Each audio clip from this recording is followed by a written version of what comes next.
함께 기도하시겠습니다. 거룩하신 하나님 아버지, 오늘 귀하고 복된 주일 허락하심을 감사를 드립니다. 주님, 또 특별한 주일입니다. 먼저 주께서 또 승리자로 불러가신 두 분의 순교자를 기억하는 주일이기도 합니다. 평소보다 더 진중한 마음으로 더 단정한 자세로 하나님께 예배합니다. 주께서 이곳에 임재하여 주시고 우리에게 예비된 풍성한 은혜와 교훈과 주님의 말씀을 들려주시옵소서. 이 시간 주의 말씀 듣기를 소원합니다. 하늘문 여시고 이곳에 친히 강림하시어서 주 성령께서 친히 말씀하여 주시옵소서. 열린 마음으로 주의 말씀을 듣겠나이다. 감사를 드리옵고 모든 말씀 거룩하신 예수님의 이름으로 기도합니다. 아멘. 네, 하나님 말씀 함께 보시겠습니다. 오늘 주시는 말씀은 로마서 1장 1절부터 7절 말씀 교독해서 읽도록 하겠습니다. 먼저 제가 1절 읽겠습니다. 예수 그리스도의 종 바울은 사도로 부르심을 받아 하나님의 복음을 위하여 택정함을 입었으니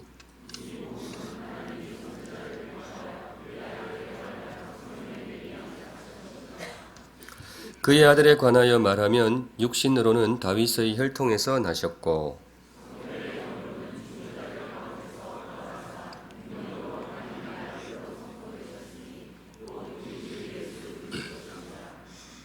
그로 말미암아 우리가 은혜와 사도의 직분을 받아 그의 이름을 위하여 모든 이방인 중에서 믿어 순종하게 하나니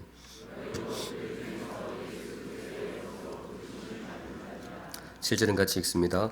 로마에서 하나님의 사랑하심을 받고 성도로 부르심을 받은 모든 자에게 하나님 우리 아버지와 주 예수 그리스도로부터 은혜와 평강이 있기를 원하노라.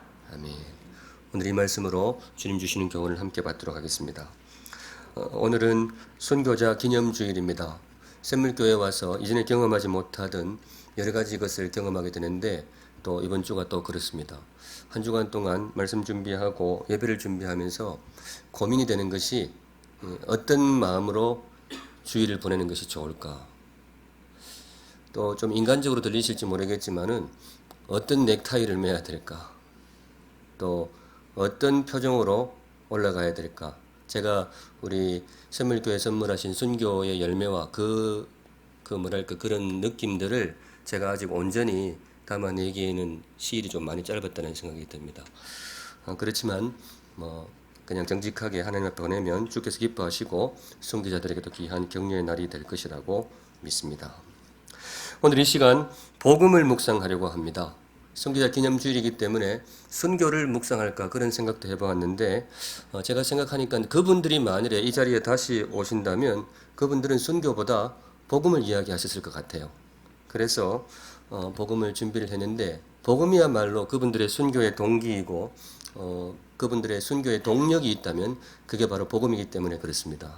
그래서 조금 조심스러웠는데 제 짐작이 맞았던 것 같아요. 좀 전에 영상에 그 배형균 목사님 설교 잠시 나오는 거 보셨어요? 그분이 뭐에 대해서 설교하셨죠? 복음에 대해서 설교하셨거든요. 그래서 이 시간 복음을 묵상하려고 합니다. 오늘 택한 말씀이 로마서인데요. 로마서를 여러분들과 함께 묵상하고 싶습니다. 왜냐하면 로마서는 복음의 책이기 때문에 그렇습니다. 사실 오늘부터 제가 목회 설교를 본격적으로 시작하는 첫날이기도 합니다. 저는 대체로 설교할 때에 성경권을 따라서 쭉 설교를 해요. 물론 끝까지 가지는 않고 중간에 다른 성경으로 옮아가기도 하는데 여하튼 샘물에 와서 본격적으로 목회 설교를 시작하면서 처음 택한 성경이 바로 로마서입니다. 복음의 책이기 때문에 그렇습니다.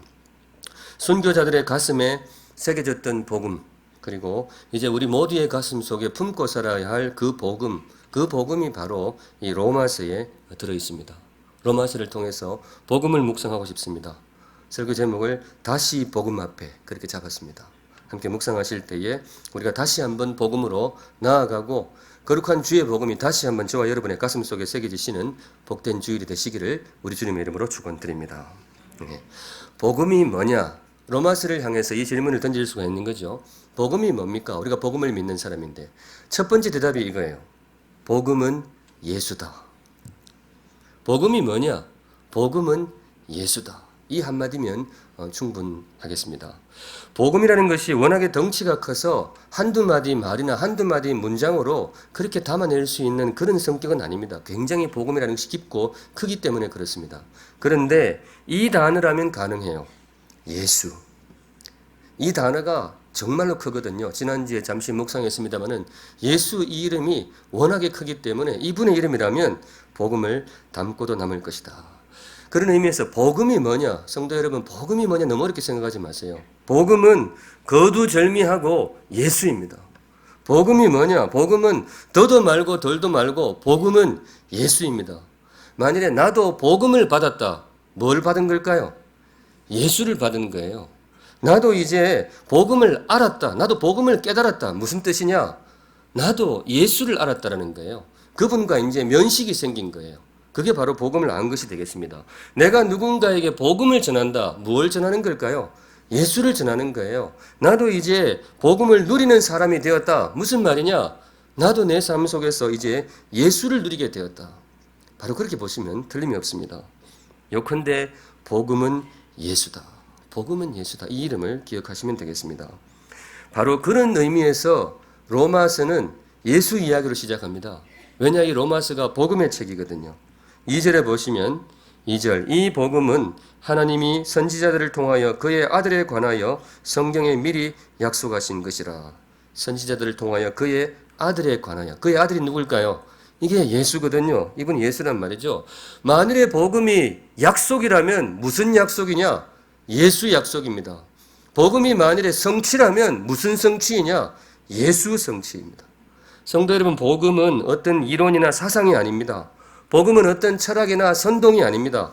복음은 살아있는 인격이고 복음은 우리가 부를 수 있는 이름입니다. 누구냐? 예수.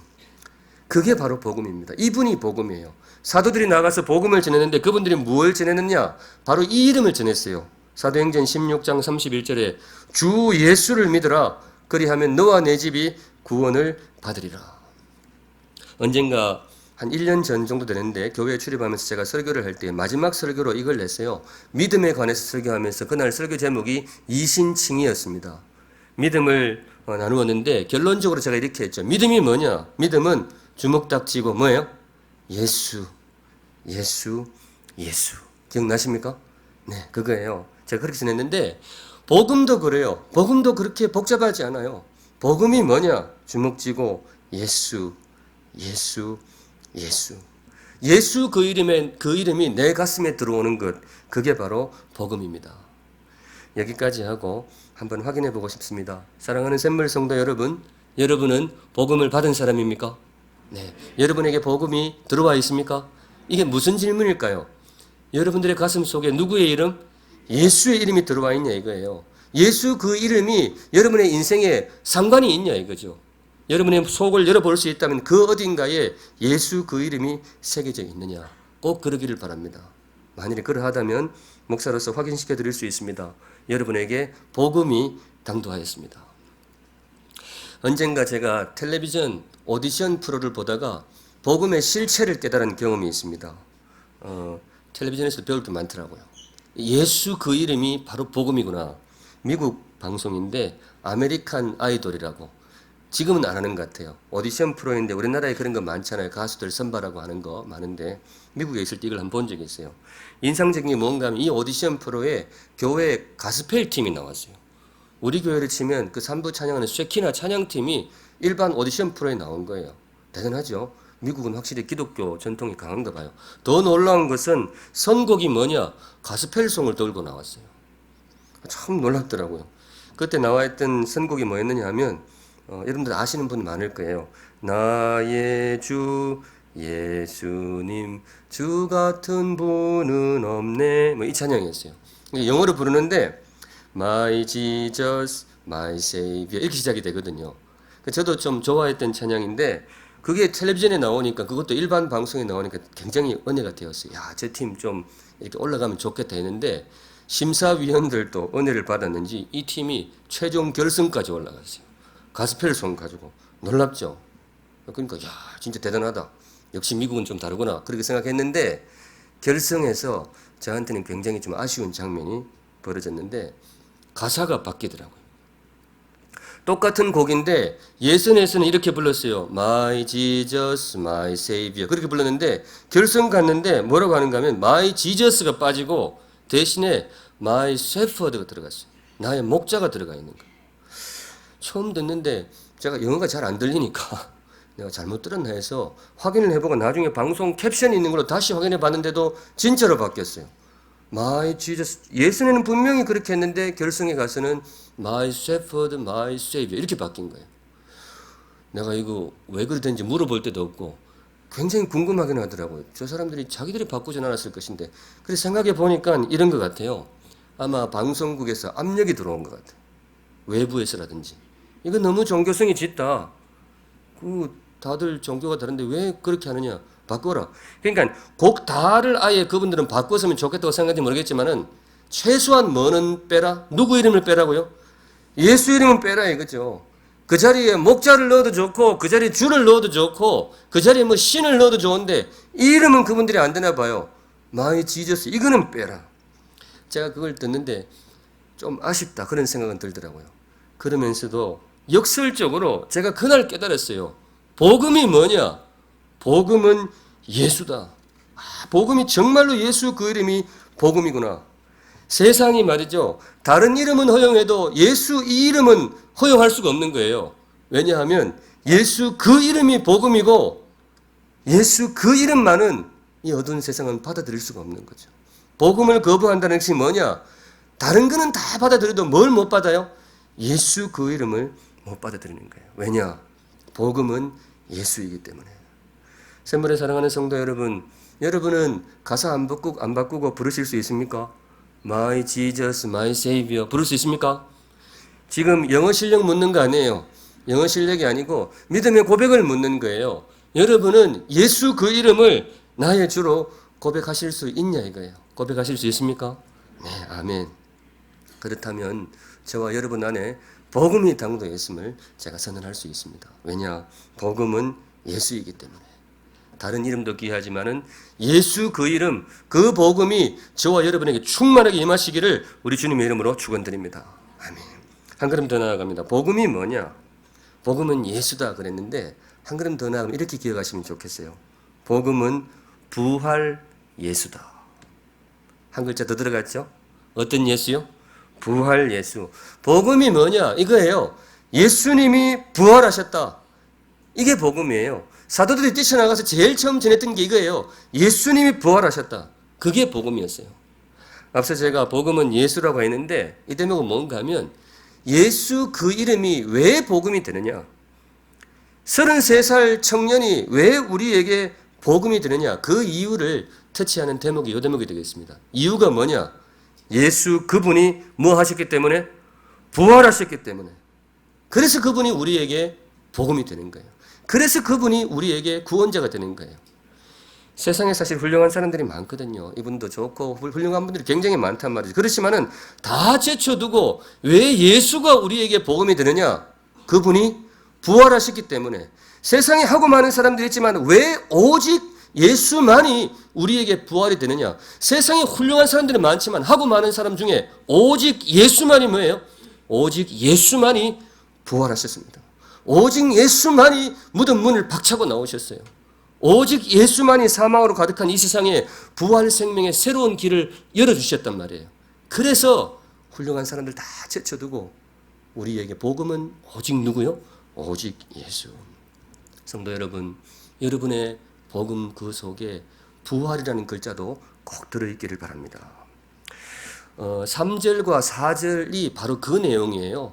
예수님이 부활하셨고 그게 우리의 복음이 된다. 3절에 보시면 이렇게 되어 있습니다. 그의 아들에 관하여 말하면 육신으로는 다윗의 혈통에서 나셨고 4절은 같이 읽겠습니다. 성결의 영으로는 죽은 자들 가운데서 부활나사 능력으로 하나님의 아들로 선포되셨으니 곧 우리 주 예수 그리스도시니라. 아멘. 예수님이 복음이기 때문에 예수님을 소개하는데 예수님에 대한 정보가 두 가지가 소개돼요. 첫째는 하나는 혈통입니다. 그분의 혈통을 소개하고 두 번째는 뭐에 대해서 소개를 해요? 부활에 대해서 소개를 합니다. 일단은 혈통 이야기를 하는데 예수님이 다윗의 혈통에서 오셨다 이걸 소개를 해요. 왜 그렇게 하는가 하면 구약 성경에 예언이 되어 있었거든요. 구원자가 오는데 누구의 혈통으로 올 것이다? 다윗의 혈통으로 오실 것이다. 그런데 예수님이 딱 그 혈통에서 왔거든요. 그런데 그렇다고 해서 그분이 우리의 구원자고 다윗의 자손으로 오셨다고 해서 그분이 우리에게 복음이 되느냐? 그렇지는 않습니다. 왜냐하면 다윗의 혈통은 많아요. 다윗의 자손은 부지기수에 많아요. 그 사람들이 다 우리에게 구원이 되고 그 사람들이 다 우리에게 복음이 되느냐? 그렇지는 않거든요. 그 수많은 혈통 중에 오직 예수. 왜냐? 그게 바로 사절이에요. 부활하사 능력으로 하나님의 아들로 선포되셨으니, 부활하사 능력으로 바로 우리의 구원자로, 부활하사 능력으로 우리의 복음으로 선포되셨으니, 바로 그렇기 때문에 그 예수님 33살의 청년이 우리에게 복음이 되는 것입니다. 성도 여러분, 예수님은 단지 다윗의 자손이 아닙니다. 단지 왕족의 혈통이 아닙니다. 그분은 부활하신 분입니다. 그래서 우리의 복음이 됩니다.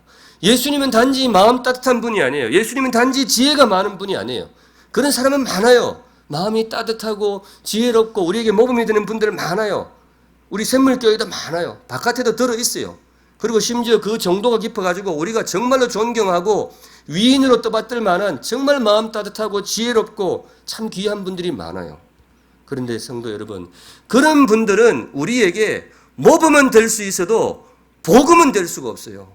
그런 분들은 우리에게 위인은 될 수 있어도 복음은 될 수가 없어요. 왜냐?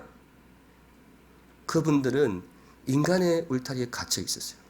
그런데 오직 한 분, 우리가 진짜로 복음으로 모실 수 있는 분이 있습니다. 사망 권세를 깨뜨리고 무덤 문을 박차고 나오신 예수. 죽음으로 가득한 이 세상에 부활 생명의 새로운 길을 열어주신 부활 예수. 그분만이 오직 저와 여러분에게 복음이 됩니다. 여기까지 하고 제가 한번 확인하고 싶어요. 여러분 다시 제가 물을 때에 진중하게 대답해 주시면 좋겠습니다. 가끔 그런 분들이 있어요. 이번에 새로운 목사는 자꾸 설교 시간에 말을 시켜가지고 좀 귀찮다고. 적응하세요. 할 수 없습니다. 근데 제가 왜 그렇게 하는가 하면요. 설교 시간은 단지 배우는 시간이 아닙니다. 설교는 강의 시간이 아니에요. 설교는 뭔가 하면요. 배움도 있지만은 승화의 시간입니다. 내면화의 시간이고 확인하고 하나님 앞에 고백하고 승화하는 시간이에요. 이미 알고 있는 복음을. 물론 설교 시간에 새로운 깨달음도 있죠. 그런데 만일에 제가 단에 올라가지고 지금까지 한 번도 듣지 못한 귀한 메시지를 전한다. 한 번도 듣지 못한 새로운 복음을 전한다. 그건 뭐예요? 그 사람 이단이에요. 장로님들 잘 살펴보셔야 돼요. 설교는요, 여러분들이 거의 다 알고 있는 내용을 조금 새롭게 전하는 건데요. 설교 시간에 같이 확인하고, 같이 고백하고, 같이 성화시키는 그런 시간으로 보시면 되겠습니다. 그런 의미에서 한 번 더 묻습니다. 사랑하는 샘물 성도 여러분, 제가 지금 무슨 질문 던질까요? 진짜 묻습니다. 사랑하는 샘물 성도 여러분, 부활을 믿으십니까? 한 번 더 묻습니다. 성도 여러분, 사랑하는 샘물 성도 여러분, 여러분은 예수님이 부활하셨다는 사실을 믿으십니까? 네, 아멘. 여러분의 대답이 진중하다면 목사로서 선언할 수 있습니다. 복음이 여러분들에게 당도하였습니다. 저는 그렇게 믿어요. 순교자들이 마지막까지 가슴에 품었던 그 복음이 뭐겠느냐? 이거라고 생각해요. 부활 예수. 제가 샘물에서 처음 순교자 기념일을 대하는데 도대체 이거를 어떤 분위기로 보내야 될까 고민을 많이 했어요. 슬프게 보내야 할까? 그냥 묵직하게 보내야 할까? 아니면 그런 뭔가 어떻게 그렇게 보내야 할까? 근데 제 속에 드는 생각이 뭔가 하면 진중하게 그분들의 수고와 그분들의 아픔을 묵상하는 것도 꼭 필요해요. 그런데 여기에 조금은 기쁨도 들어갔으면 좋겠어요. 왜냐? 그분들은 패배자가 아니에요. 기도하실 때도 장로님도 몇 번 언급해 주셨으면 너무 감사합니다. 그분들은 승리자입니다. 순교는 패배가 아니고 승리입니다. 왜냐? 부활이 있기 때문에 그래요. 만일에 인생이 우리가 무덤에서 끝나는 인생이라면 죽음은 패배고 죽음은 아픔이고 죽음은 슬픔이죠. 그런데 예수 부활, 나의 부활, 나를 믿는 자는 죽어도 살리라. 그 예수 부활의 복음이 있기 때문에 순교는 패배가 아니고 승리입니다.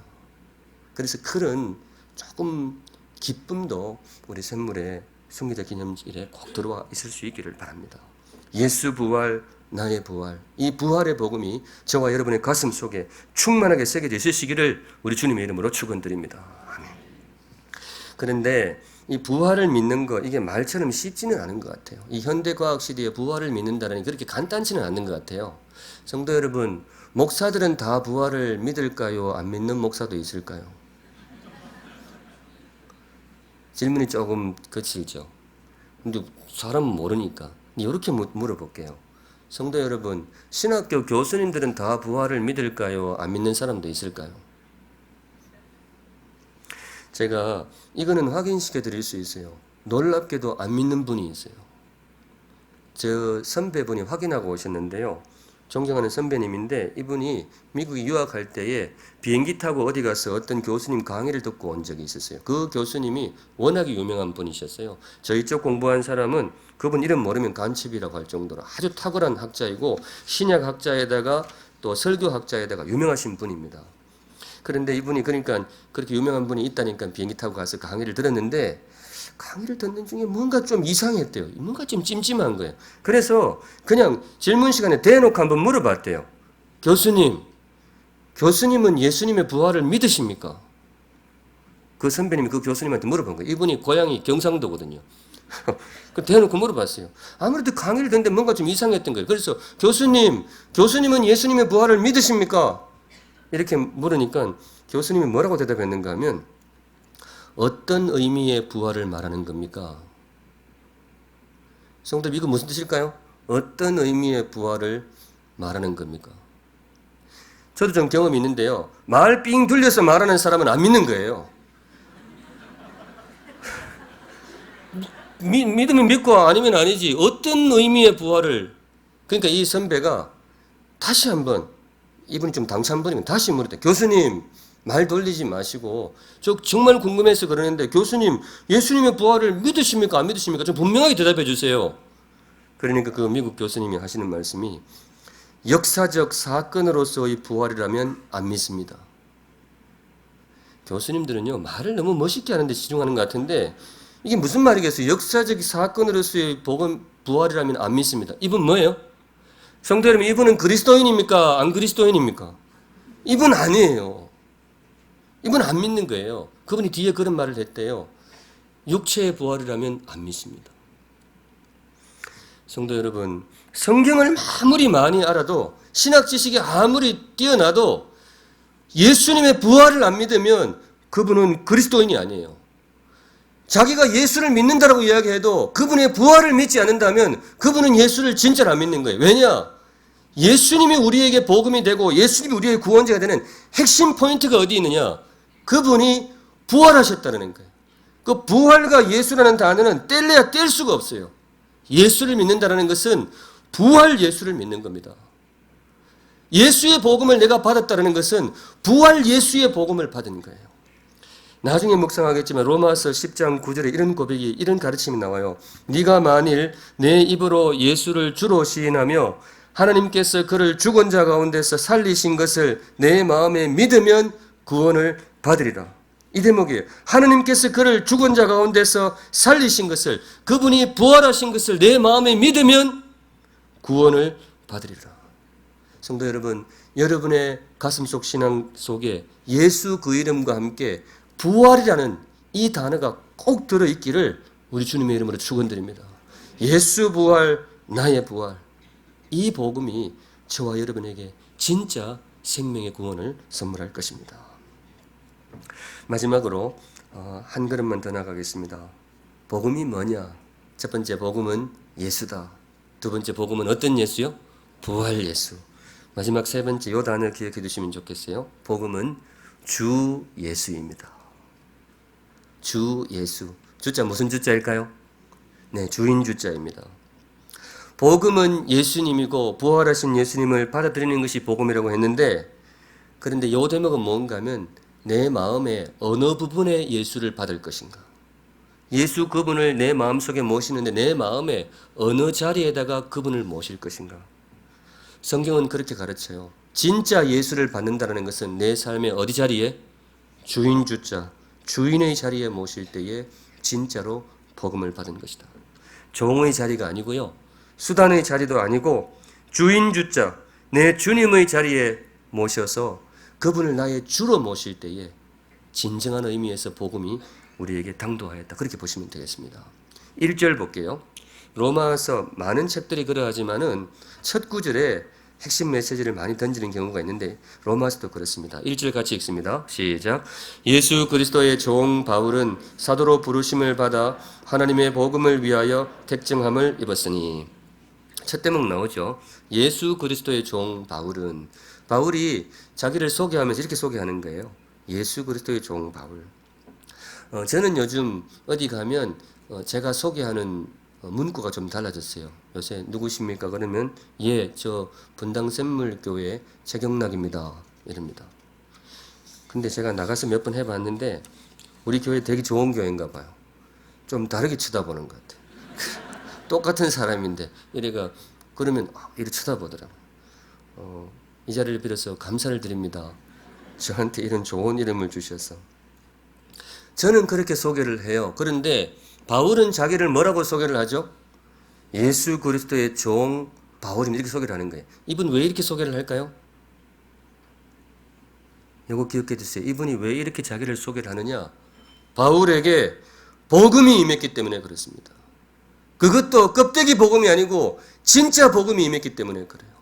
바울은 그 예수 이름을 어디다가 받았느냐? 주인의 자리에 받은 거예요.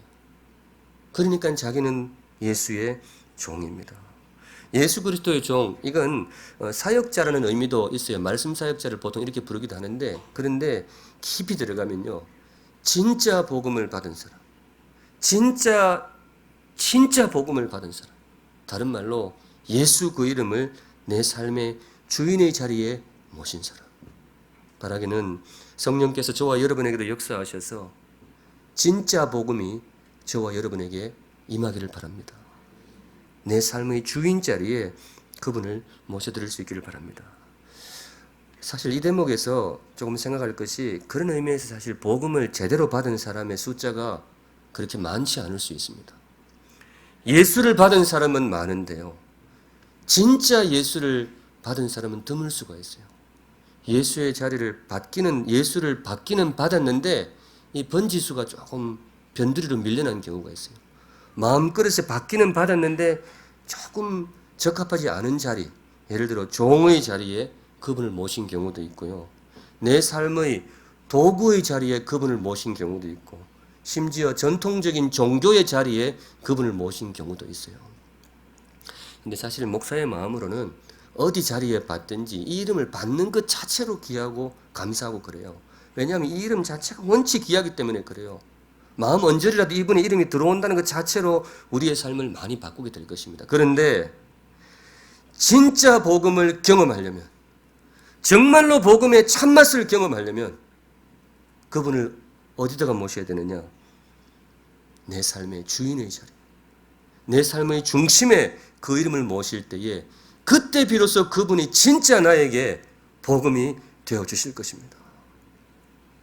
이 그릇이 잘못되면 잘 안 담기는 경우가 있거든요. 물건이 잘 준비돼도 그릇이 준비가 안 되면, 예를 들어 남편이 잘 안 담기는 그릇이 있어요.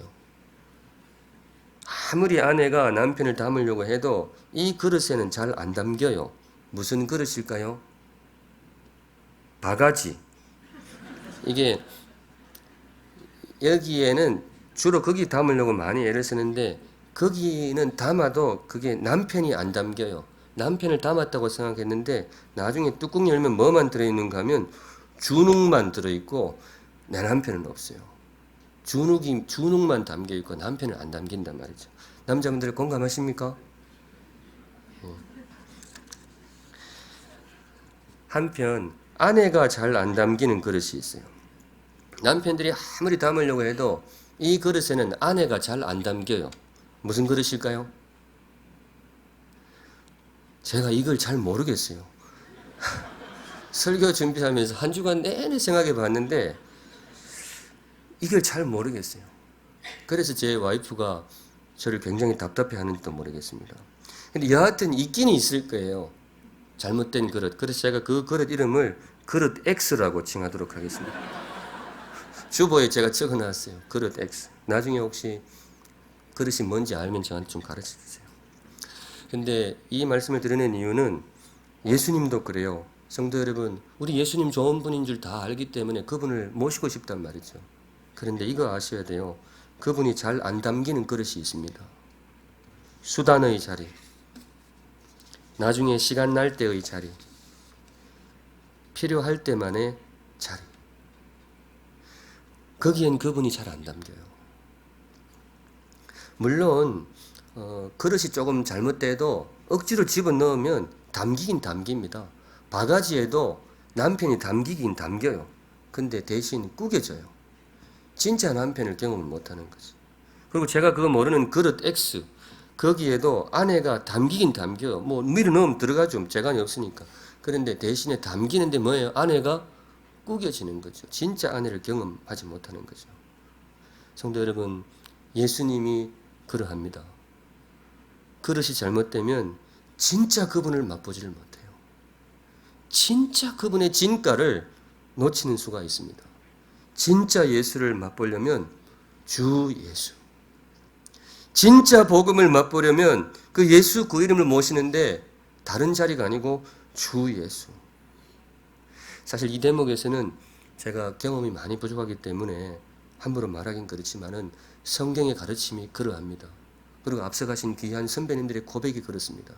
진짜 예수를 경험하시려면요, 내가 부리는 종으로 들여가지고는 진짜 예수의 참맛을 볼 수가 없어요. 오히려 내가 그분의 도구가 되고, 오히려 내가 그분의 통로가 되고, 오히려 내가 그분의 심지어 종이 될 때에, 그분을 내 삶의 주인 주자, 주인의 자리에 모셔드릴 때에 진짜 예수를 경험할 수 있습니다. 그때 비로소 진짜 복음을 경험할 수 있습니다. 말씀을 맺습니다. 오늘 주님께서 우리에게 주신 말씀, 다시 복음 앞에, 순교자 기념주일에 체험하여서 복음을 묵상하고 싶었습니다. 앞으로도 로마서를 통해서 복음을 쭉 묵상하실 텐데요. 첫 걸음은 이겁니다. 복음이 뭐냐? 복음은 예수. 또 부활 예수. 그분을 어디에 자리에 모실까요? 주 예수. 바로 이것이 순교자의 가슴에 새겨졌던 복음이고 우리 가슴에 또 늘 품고 살아야 할 복음입니다. 예수, 부활 예수, 주 예수. 이 참된 복음이 저와 여러분의 삶에 충만하게 임하시기를 우리 주님 이름으로 축원드립니다. 아멘. 함께 찬양하겠습니다. 우리 다 같이 자리 일어나셔서, 제가 이번 주에 이거 찬양 제가 선곡했거든요. 고민을 많이 했는데 여러분이 잘 모르신다 그래서 아까 목사님 통해서 한번 불러봤었는데, 이 곡을 택한 이유가 두 가지가 있어요. 가사가 오늘의 그 메시지와 순교자들의 걸음에 딱 맞는 것 같아요. 그리고 또 한 가지 이유는 뭔가 하면, 해보시면 아는데 멜로디가 약간은 경쾌함이 있어요. 그래서 우리 순교자들의 승리를 축하하고 또 감사하는 의미에서 이 찬양 함께 마음 담아 부르도록 하겠습니다. 함께 찬양합니다. 거룩하신 하나님 아버지, 복음을 다시 마음에 새깁니다. 예수 그 이름을 우리 마음에 새깁니다. 예수님의 부활을 다시 한번 마음에 품고 확신합니다. 무엇보다 이 대목이 참 어려운데 우리 예수님을 내 삶의 주인 자리에 모셔보고 싶습니다. 성령께서 감동하셔서 그분을 내 삶의 주인 자리에 모셔보고 싶습니다. 그래서 복음의 참맛을 경험하고 싶습니다. 도와주옵소서. 먼저 경험하고 떠나신 두 선교자의 영혼을 주님께서 품어 주시옵소서. 품어 주신 줄로 믿습니다. 거룩하신 하나님, 주의 백성들 하나님 앞에 귀한 예물 올려드립니다. 기쁘게 받아 주시옵소서. 모든 재물이 주님의 선물인 줄 알고 구별하여 드리는 믿음의 선물이 있습니다. 기쁘게 받아주시고 성도들의 생업의 현장에도 주께서 함께하여 주옵소서. 소망을 담고 기도를 담고 감사를 담은 헌물들이 있습니다. 주님 세밀하게 살펴주시고 우리 샘물의 성도들의 기도를 주님 특별히 응답하여 주시옵소서. 이 땅에 많은 교회들의 성도들의 기도가 있지만은 바로 없기는 우리 샘물에서 올려드리는 기도에 주께서 꼭 눈여겨보시고 응답하여 주시옵소서. 지금은 우리의 복음이 되시는 우리 구주 예수 그리스도의 은혜와 우리를 위하여 외아들의 목숨을 내어주신 하나님 아버지의 크신 사랑과 지금도 우리와 동행하시는 성령 하나님의 인도 교통하심이 복음을 마음에 품고 예수 그 이름 마음에 품고 살아가기를 소원하고 다짐하는 주의 모든 백성들 머리 위에 이제로부터 영원까지 항상 함께 계실지어다. 아멘.